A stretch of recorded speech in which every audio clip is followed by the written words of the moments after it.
And you know that 3 weeks after the program, the Oga accusation, just very recently, I met that Oga. He happens to be a top management staff now of that agency. And as soon as we saw, the first thing he did was to whisper to me that I have learned to do myself. Thank you very much. You see, so for him, he has internalized, you know, the whatever it is that we needed for him to know. And if we put this practically to use in the larger society, I'm sure you know that the society will be better for it. So yes, you have fundamentals of good governance, responsible leadership, all are thought as a component, a full component in the in our training schools. Thank you. Meaning you teach your participants on how to do it yourself. Very well. Thank you very much. It is assumed that your organization is a training establishment that offers peculiar training here in Nigeria. Can you please tell our listeners what makes your training different from that of other government institutes or agencies? For example, Center for Management Development. Thank you. I want to say, if you've been listening to me from the beginning, I have said and I have emphasized again and again that our own training program is unique. It is unique and it is adequate for what we intend, what we design. You know, our major responsibility and our aim is to make Nigerians better citizens and better leaders. And like I said before, this is because of our belief that Nigerians are already good. But as it is with every human endeavor, they can be better. So we are not in any way in contention with any other training institute with regards to their methodology or what they aim to achieve.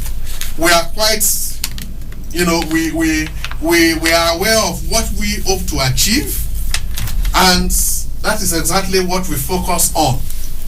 And I assure you, what we do is very, very adequate. If everybody, you know, if our training is seen and treated as a social service to Nigerians, I assure you that Nigeria would be a better place.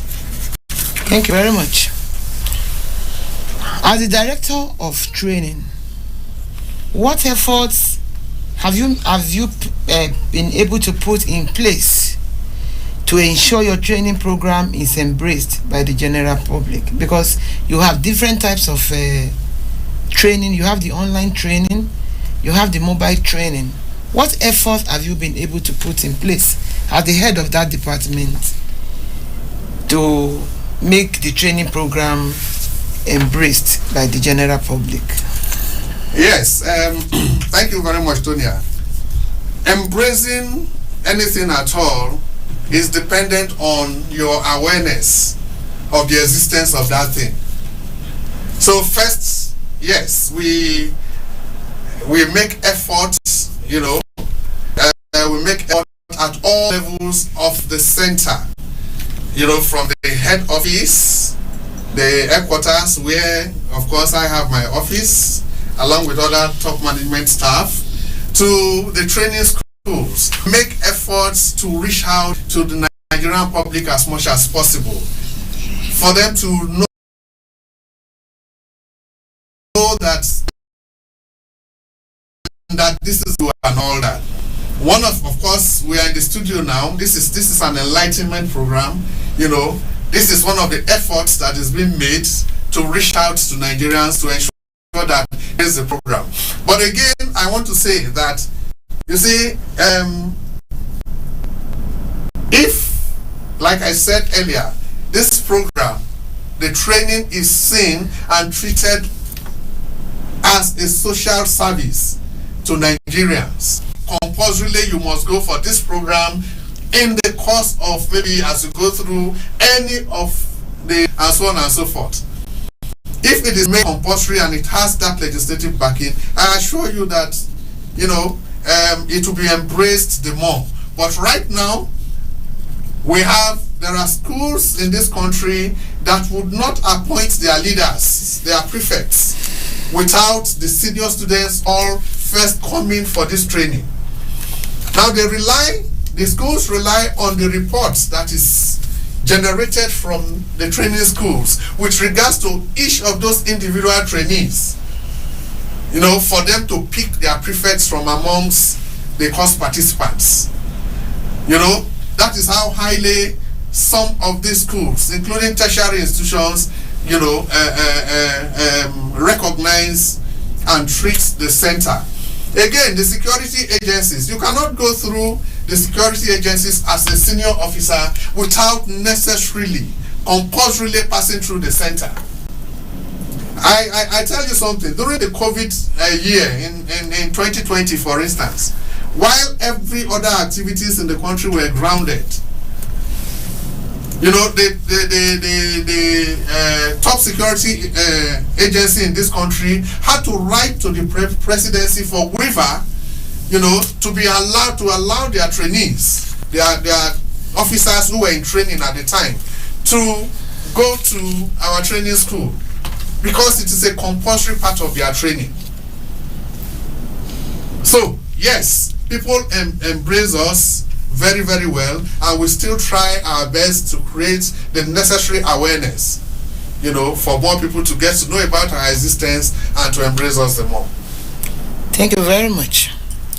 On a final note, are there criteria you look for in your potential participants before acceptance into your training activities, or it is an open training for all? Well, the training is first and foremost, it is an open training for all Nigerians, and by the time we'll be talking about the kind of courses we run, we'll be talking about those who are qualified to go for which of those courses and all that. So yes, it is an open training for all Nigerians, but it is not a training that is organized for single individuals. First, you must come as a group. And the more reason why we talk about maybe a school, an organization, and so on and so forth. And depending on what you want, is designed to meet your peculiar need. Okay? Now, people who come for our training are tested for, fitness. Because our trainings also involve, a little bit of physical activities and all that stuff. As a matter of fact, it has components of, classroom instruction. It has components of workshops and seminars, guest speakers being invited, and so on and so forth. So, and it also has these physical aspects. So we make sure that you have a medical report, ascertaining that you are fit for such rigors. However, even if a medical report did say that you are not fit, the training does not exclude you, because what that means is that instructors will take extra care to ensure that you participate fully in the program without necessarily stressing you like those who are entirely fit. Thank you very much, Mr. Iwari, part of this program. Believing you will come again when next the need arises. Thank you very much. Thank you very much. And once again, thank you, Citizen FM Radio 93.7. I appreciate inviting me. Thank you very much. And to our listeners out there, we want to say thank you for being part of this program, CLTC on Citizen FM 93.7. We shall be back again, same time, on same station, with same program, CLTC. Thank you and God bless. To build a nation of our dreams. Citizen FM, Citizen FM. Your problem is my problem and my joy is your joy. Citizen FM, Citizen FM. Make we join our hearts to build a nation of our dreams. Citizen FM, Citizen joy. Epa!